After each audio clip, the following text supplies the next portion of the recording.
But I'm with it. I'm back at it like a YouTube addict. Like I told you, I'm gonna do one on um, the dark skinned homegirl. Now I'm gonna do one on the light skinned homegirl, if you will. So I almost said we're gonna call her by her sister's name. I know I'm tripping.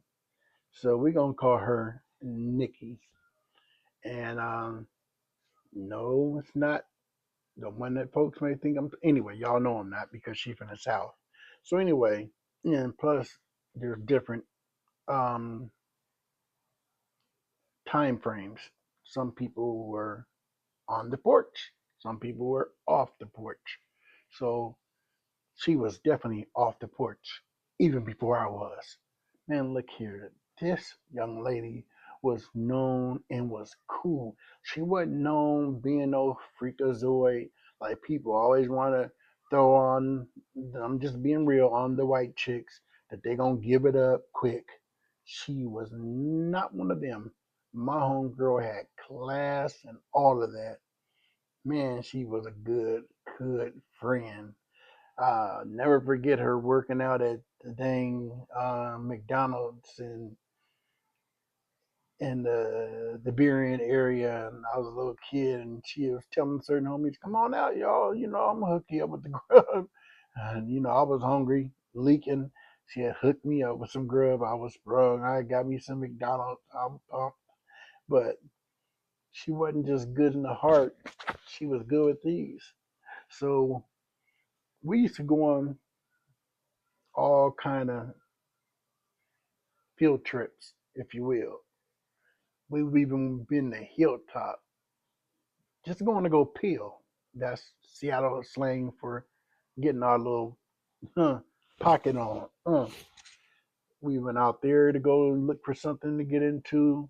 It was me, her, my bro, and my bro from D Dub. And my guy Frank. I'm gonna say this because I'm gonna show you how much a real cat he was, and how he, to a degree, looked out for me. And remember, I said in the last video, he was closer with my bro. There's other things that they were. Anyway, I'm not gonna talk about their personal business, but they were cool, real cool. Matter of fact, when we were leaving from there, they had the back seats. My bro on one side, frame on the other side, and they just got their legs crossed and their legs on all the seats, just punking the bus. Nobody's sitting in these seats. We got this part of the back bus is ours. Even I had to go sit at one of the other seats, and it was ridiculous when it came to their punking style. They'll make everybody, yeah, respect them. So, man, I went back there to go sit down like next or in between. Man, you better go sit over there. This is us. Literally. Anyway, man, that's something small. But let's get into the grand scheme of things. So we had a plan, like I said, field trip that we were going on, and Tone, certain cats that's from my neighborhood that I grew up with, I can mention. Other cats, I really don't. I'm mentioning Frame because of this situation, how he looked out for me, and I'm sure he'll respect it. I'm only giving him his flowers. We were going on this little escapade to go do, some field trip type of activities. And so we're looking for dots and B210. Because I ain't used to being in no whips when I was a kid that young. So we went looking for certain spots. Again, Frame, um, my brother Wayne. Um, now I'm not saying her name.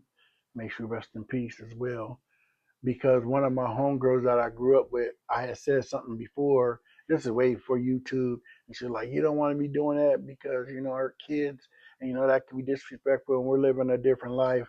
And I respect that, so um, I'm not gonna do that. I did kind of feel some kind of way when she had said all that, but I left it alone. Couldn't respecting them kids.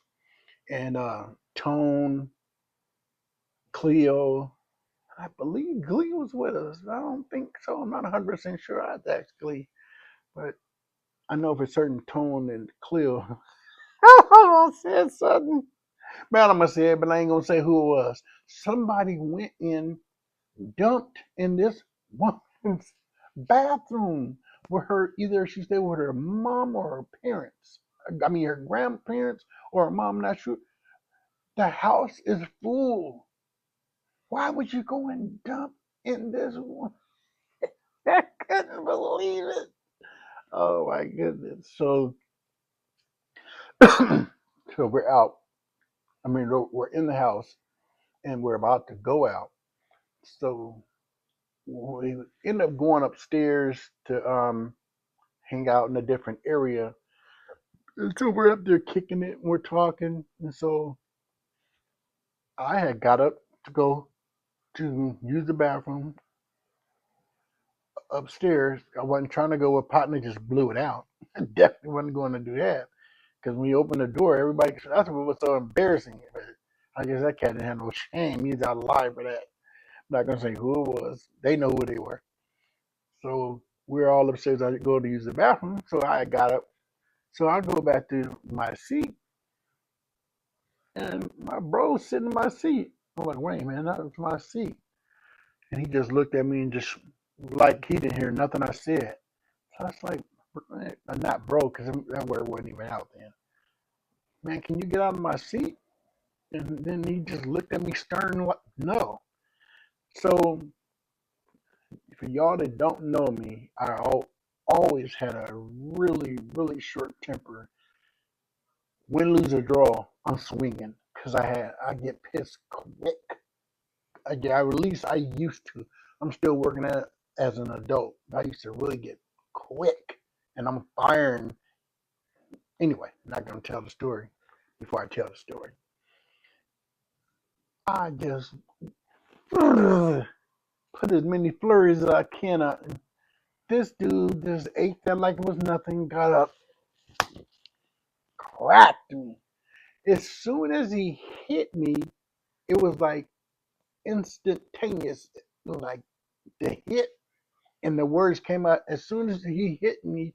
The words came as he cracked me in my jaw. The words came out of his mouth, Dorian, because I'm his baby brother. So his heart was hurting that quick for him hitting me. Because me and him, I learned my homegirl, yo, shout out to you, my partner. She taught me it's called, I believe, Siamese twins because we're literally the same year for about um almost a month, 27 days, I think my bro told me. So we're like, so, and we've always been really close. In Seattle, you wouldn't, when they mentioned our names, it was Wayne and Dorian. It was never a story of Wayne until he got out the game. Oh, D Chill. That's when that name came publicized a lot more and spoken of. That's when my brother Chill got out the game, but we knew that was his tag. But when people they hardly ever called us that. It was the brothers, Wayne and Dorian. So that's just how it went. And so, like, literally, he hit me and he just felt bad when he did it. And then I didn't hit the deck. And I think I'm only hit the ground and I was pissy drunk when that happened. And I don't even remember hitting. I just remember. Anyway, I'm not going to tell that story until I tell it because that was a scuffle in the central. And I got to tell y'all that one because it turned out to be hilarious. Um, that's just about the town with legendary scraps, how we come back. Anyway, man, I got to tell y'all that one. Maybe I'll do that one tomorrow. It's about another cat. May he rest in peace. But yeah, so he do that, and after I compose myself, get myself together, and Karen comes, consoles me, take me to put me on her bed, got me some ice, and I'm rubbing my joint, and I sat there maybe for a half an hour, and it wasn't really the pain, it was the embarrassment for getting cracked. And it's not about being cracked in front of the homies. That's normal. And Frame was just like one of the homies because he was around us, even in the Central a lot. Back then, it wasn't as hot as some of you youngsters made it because we was never where it was back and forth a bunch of killing.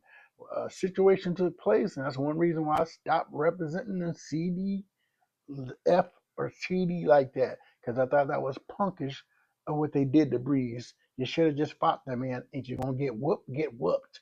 But that was really punkish, in my opinion. And I'm not gonna change my word, verbiage, how I said it. None of that. Period. That was really out of pocket, in my opinion. Burns me to this day because it never should have happened. If that dude, I've told people this, if that dude was still alive, I guarantee you the Crips and the Bloods would have not had a run up here like that.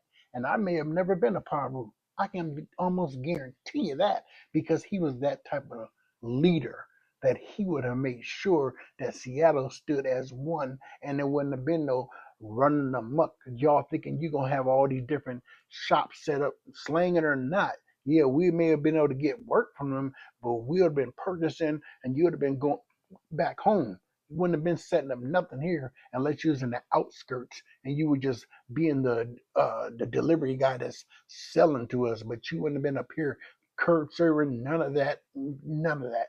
I know just from how he was, I'm almost sure he would have been that type of cat when it came to some out of towners. I can almost guarantee it. So anyway,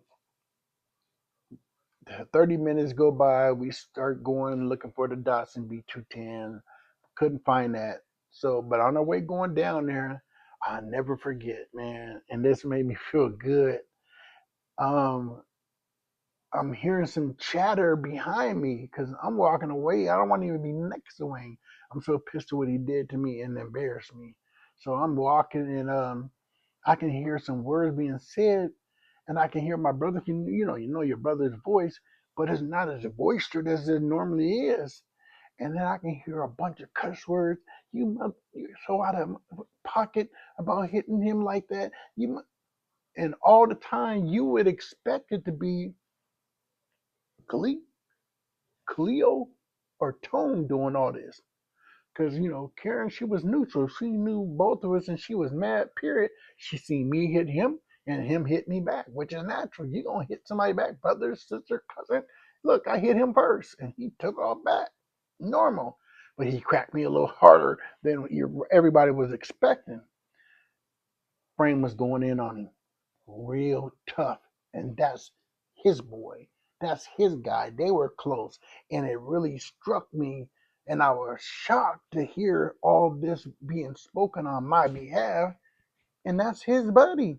I just kind of gave you all the beginning stories about how close these cats were, the things they used to do. And that's only a part of it. I mean, they really was close and used to, like I said, if my bro wasn't going out south with soda, rain would come over and my bro would leave with him, and he would go out there and hang with the D Dubs. I say D Dubs a lot now, but mind you, when I'm thinking of the words that's used more often now, but back then in that time, eh, to my recollection, it was the FFCs.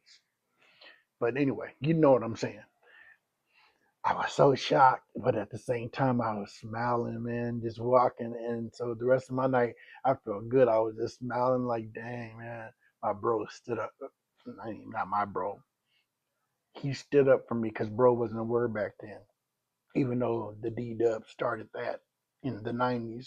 For those that don't know that, I just talked to my guy, like I said in the last video. We're going to do an interview real soon about that because that needs to be publicized. That word's all over the country, possibly anyway, over the country. Everyone's using it, and people wonder, or maybe they don't, where that word come from. It's on sports shows all over the place. I just heard Stephen A. said earlier today, says it often. No, bro, it was really giving it to him, talking about the basketball court. That word started right here. We know the word bro been around, but I'm saying as a normal catchphrase, if you will, for calling each other by no more brother like when the Panthers. No, it was bro, and them D Dubs highlighted that because they weren't trying to be associated with the out of town cats, the big homie, the big no, it was big bro. I never get hearing it for the first time in Fabros. There was 94, 95. I never forget hearing that. And I'm being real with you. I'm sitting there like, what the heck are they talking about? Big bro. I'm like, here they go. trying to change something. It's supposed to be the big homie. They're talking about big bro. Here they go. I was even clowning.